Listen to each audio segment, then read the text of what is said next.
Okay, so you've started your project, be it an online course, a blog, Facebook Lives, or even a podcast, and you've honed in your audience and you can see they're starting to listen. What about all the people not represented in your audience? How do you attract them? Stay tuned and find out. Being an entrepreneur sounds like, yes, another new client. I did it. But it can also sound like, I am really not understanding this technology, and I'm feeling so overwhelmed. Am I even cut out for this? That's why I started the Dark Horse Entrepreneur Podcast, to help infopreneurs, coaches, and course creators who want to build a business online but are battling technology, overwhelm, procrastination, and even imposter syndrome. Think successfully, think differently, think bigger, and take action by learning tips from an array of business owners, all dropping knowledge on the Dark Horse Entrepreneur Podcast. Check us out at www.darkhorseschooling.com. What is up? What is up? What the hell is up, my Dark Horse friends and family? Welcome back to another dose of bad marketing advice learning. I'm your Dark Horse host, Tracy Brinkman, and I've been in the coaching, course creation, and online space since the 90s. I've got a little bit of experience under my belt, and here I am still learning. And that's why I'm here. I'm here to share with you what I have learned and what I am still learning about course creation, entrepreneurship, and infopreneurship. That begs the question, who are you? And to me, my friend, that is infinitely more important. You are a driven entrepreneur, more specifically, an infopreneur, either with or seeking a coaching and online course model in your business. Perhaps you're just hoping to have that very, very soon. Either way, you're here because you're ready to start, restart, kickstart, or just start leveling up with some great marketing, personal, and business tips and results in order to build that beautiful business of yours into the empire it absolutely deserves to be. And that's why I'm here hitting you with another solo success episode coming to you straight from the Dark Horse HQ as we dive deep into your infopreneur and course creation success with some actionable advice, some tips and some steps designed to help you level up your game. Why? Because as we already know, there are no shortcuts to success except for taking those little steps towards goal every single day. All right, so this is probably going to be a little shorter episode today, but I wanted to hit you with this one because I think it's got some great advice. And I come across this because I was reading an article on how you can see who your subscribers are on YouTube.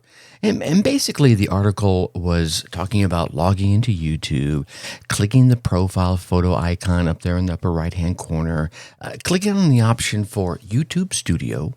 Then you find the channel analytics and click on that and scroll down, and you can find the most recent subscribers sorting by date.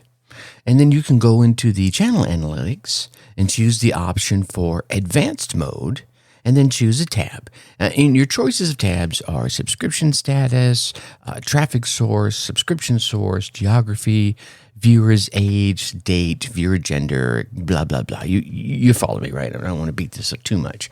So far, so good. I'm cruising along. And here's where the advice falls off the rails. And this is the reason for this episode right here. The writer of the article said that while analyzing your subscriber data, you should look for ages or demographics that are underrepresented and then focus on creating content for those people. This, my friend, has got to be one of the worst pieces of advice I've ever read, both for YouTube specifically or for marketing in general. Let's just say, for instance, that you have a YouTube channel that demonstrates to teenage girls how to choose and how to apply their makeup for various events. Hey, because there's different styles of makeup, right? There's different styles of makeup when you're going to go to the beach, and a different style of makeup when you're going to be going out on a date, and a different style of makeup when you're going to go to the prom, right?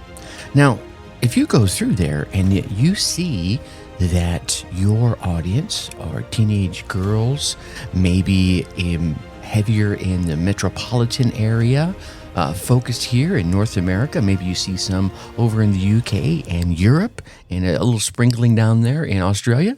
Are you going to start creating videos for the 80-year-old man just because they're underrepresented in your audience?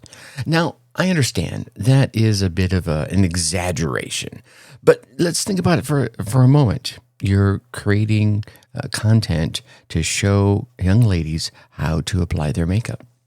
And you see that it's just ringing, it's just vibing with the teenage crowd across the states, across the country, maybe even across the world. Are you going to start altering your content to try and connect with their moms? Probably not, right? Because you're already vibing with an audience that is hungry for your content. What if your current audience was gun owners? Hang on with me here. If you're not a gun owner or don't believe in guns, I get it. But what if you were? What if your audience for the content you're creating, be it YouTube or any other channel out there, are you going to start creating content for the anti-gun, more peace-loving folks? Maybe it's not a good way to say it. Most gun owners that I know are peace-loving folks. Anyway, you get my point. Are you going to start creating content for the anti-gun side? Well, no, because you're going to start alienating your own audience. And don't be fooled. The people that you're now going to, quote-unquote, create that new content for, yeah, they're going to see right through you, that peace-loving audience. They're going to see right through you. I think, and I've seen it time and time again, that this is one of the most common mistakes that new marketers make when they start trying to appeal to everybody. When you try to appeal to everybody, you generally don't appeal to anybody. I worked with a client for a number of years, and they were very focused on a very niche arena. They created apparel and the occasional accessory for white-tailed deer hunters. And whether or not you believe in hunting, this is a very niche crowd, right? They, and I'm not talking about hunters in general. I'm talking about they focused on the white-tailed deer hunters, which are really mostly up here in the Midwest and along the Rust Belt. So if you can picture Minnesota to Wisconsin, maybe down through Iowa and Indiana, and then across towards the east, back up into Pennsylvania, and I believe up into Maine. So that whole little area right there. And then it's just a subset of the people that live in that area. Now, mind you, there are some whitetail hunters that go further south, but this is that's the core anchoring, as I remember it, for this crowd.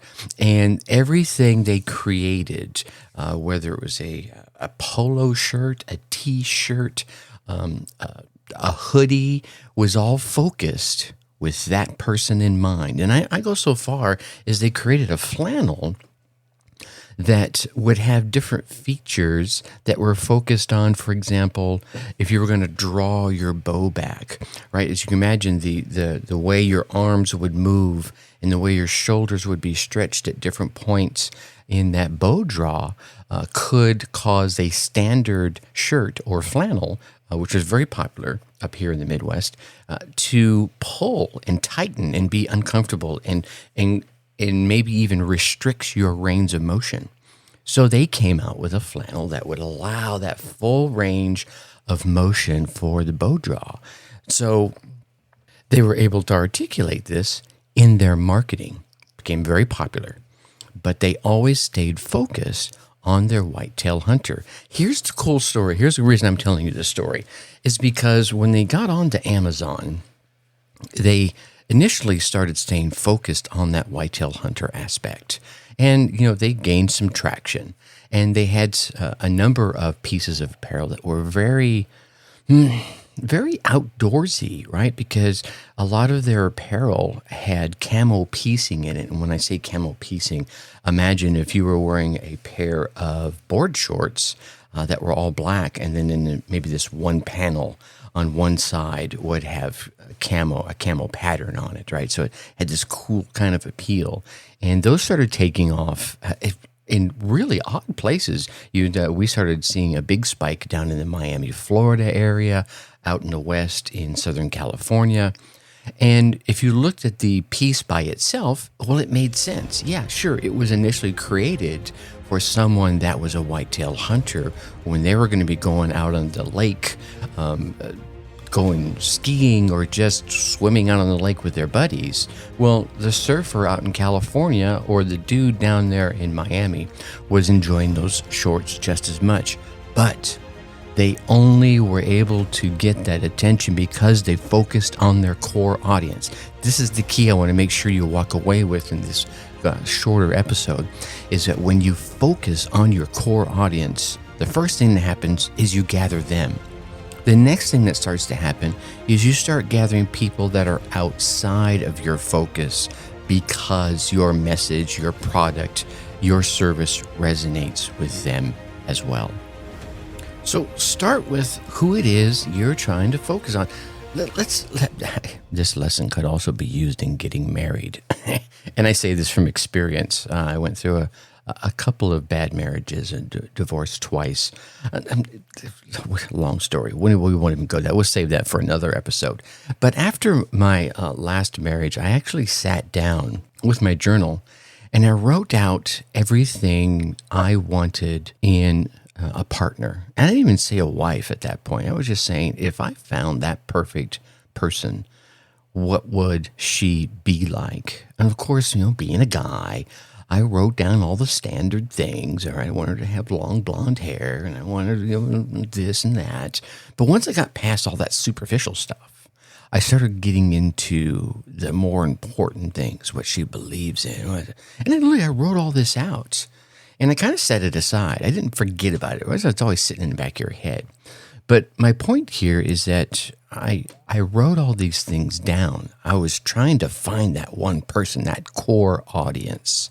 And I found her. Now, mind you, I didn't find her for another 6 or 8 months, but I found her. What I'm getting at here is marketing is a bit like getting married. I have since married her. We've been married 5+ years now. Once you choose your spouse, and that's the important thing, you want to spend the time to find that right person. That is a person you need to come home to every single night. And once you choose your audience, that is the audience that you need to cater to every single night exclusively. Don't cheat on your audience, right? If you do want to build an entirely new or different audience, then I would suggest you go out and create this new persona specifically for that new audience. And you might not want to tell your old audience that you're being unfaithful either, right? So, all in all, let's wrap this up. Lessons learned here. Do not try to please everybody. If you're making those makeup videos for teenage girls, rock those videos for those gals if they're loving it. Choose your target audience, then make that audience happy, right? If you're out there serving the whitetail hunters of the world, just keep serving them. And then lastly, here's tip number 3. Question every bit of advice that you hear or read online and offline. And yeah, even mine. Yeah, question. Go ahead. All right, I just want to jump on and share that with you. I mean, I read that article and I'm like, oh, this is something that I really got to share with my audience out there. You, my audience, okay? All right, so you get out there, you run your race, you get your results and let me hear about them. I'm serious. I want you to email me, Tracy@darkhorseschooling.com. Let me know what tip or idea you came away with, how you put it into action, and what results you gained from it. Probably bring you on the show and let you share your story, okay? Until next time, think successfully and take action. Thank you for listening to the Dark Horse Entrepreneur Podcast. Thanks for tuning in. Check us out at www.darkhorseschooling.com. All right. My name is Tracy Brinkman.